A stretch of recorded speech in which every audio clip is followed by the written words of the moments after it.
अगर इसको मालूम हो जाए कि मैं क्या सोचता हूँ, ये फिर भी चली जाएगी। वक्त देखा है तुमने बेटा? शाम गुजर कर रात होने को आ रही। कहाँ हो तुम आखिर?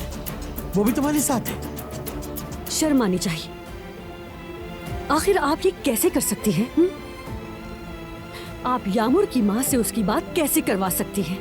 तुम अपनी अन्ना से गुजरे हुए कल को ठीक नहीं कर सकते बेटा, ये जान लो तुम। मुझे तुमसे कुछ बात करनी थी।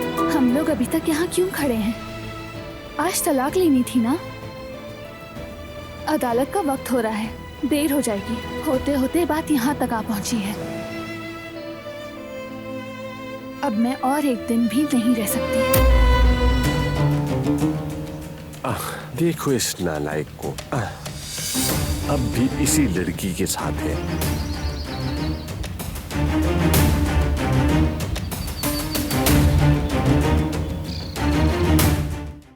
वो कहानियाँ अधूरी जो न हो सकेगी पूरी, उन्हें मैं भी क्यों सुनाऊं, उन्हें तुम भी क्यों सुनाओ।